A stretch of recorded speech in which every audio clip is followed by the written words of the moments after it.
Snorting salvia. Can you snort salvia? Yes, you can. And this is my experience with this. I never really knew about salvia until my wife, her name is Brandy, she passed away. That is my wife who committed suicide in 2015. And the thing that people don't realize when it came to me and my wife at the time, we were addicts. And when we had moved to California, I had all of a sudden found out about salvia. And so I wanted to share about this and what happens when you actually snort this drug. Because I don't think a lot of people realize that you can actually snort this. And it, I think, is equally as dangerous as cocaine is. If you're new to the channel, hit the like and subscribe button. What's up, guys? My name is Eric, and I'm a recovering cocaine and alcoholic addict. Cocaine was my drug of choice. I've been sober since 7/25/17, and this is about snorting salvia. Because a lot of times when people hear of salvia, I don't think there's a lot of experience and education per se from firsthand experience when it comes to salvia. A lot of times when people hear of salvia, they hear of like smoking it, and it's a massive hallucinogen.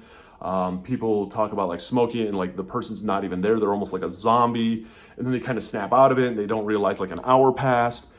I think salvia is an extremely dangerous drug, but this is a drug that I've snorted before, and a lot of people don't realize that you can actually snort this drug, and to me, it's as dangerous as cocaine. And so, when my wife and I moved to California, she knew that, and I had always been open with her that I struggled a lot with cocaine.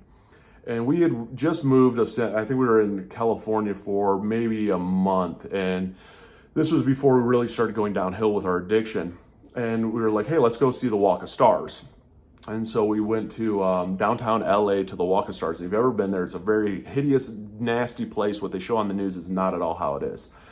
So we get down there, and it's all these shops. Like there's tons of businesses out of business, but the businesses that are in business are these really weird, like tourist trap shops and stuff. And so we started going into these shops, happened to go into one, and they had this whole like, you could buy these mushrooms in the packages, and they had this salvia powder that you could buy.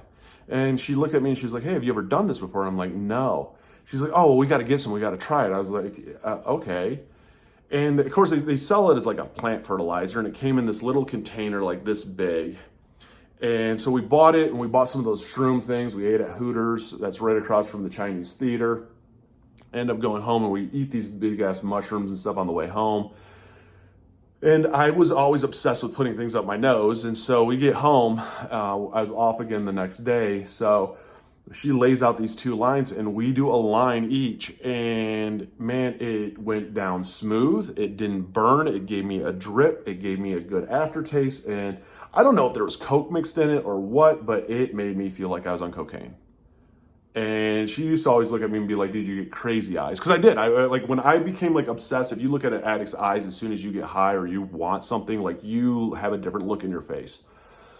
And I realized how great this was. Because in my brain, I'm like, "Hey, this isn't cocaine. This is legal. Like we bought this over the counter. This can't be that dangerous." Of course, I would always justify my addiction. And we ended up doing, I have no idea how much was in there, but it was enough to just go on a pretty much like a bender together all night long and just keep doing line after line after line. And it wasn't crusty like Coke. We didn't have to hot plate it. And it went down so smooth, and it gave you that drip just like Coke did. And it's because it gave you all these same feelings kind of like Coke did. It was very obsessive to me.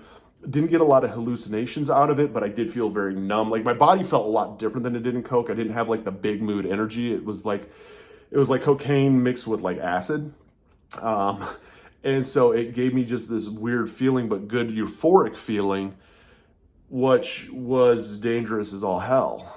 And it was one of those things I look back now and it's like, yeah, do I still think about it? Yeah, I do. And like, if I saw it, would I buy it? No, I wouldn't, but I'd be like, oh, and like, there'd be a part of me that wanted to buy it, and wanted to do it.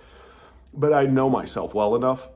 And I know know my addiction well enough of what happens when I'm an active addict that I would stay fully away from it. But I mean, it is one of those drugs that I feel is extremely dangerous.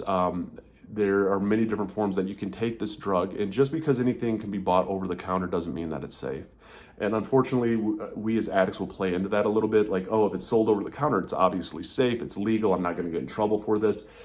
Which leads us down to that path of addiction. And I mean, for the ones out there struggling, I share my stories just for those to be able to relate, to understand, for us to be reminded of our insanity. Because to the outsider, oh man, this sounds like a fun time. And to us, we know what it's like to be isolated, alone, broke, lying to everybody, like literally watching your life collapse around you. But for whatever reason, there's a part of you that's drawn to just continually do it. I mean, that's how insane it is. So for the one out there struggling, I mean, comment down below, hit the like and subscribe button. I do have links down below to NA and AA, because if you are struggling, I mean, the best thing that you can do is just look at everybody in your life that's still there and be like, hey, help me. I'm struggling. I'm an addict. I need help. And start your sobriety, man. It's one day at a time, and we all get sober in different ways. And I can say this, the best way to probably get sober is while you're still alive. So for the one going through it, you got this, and don't give up.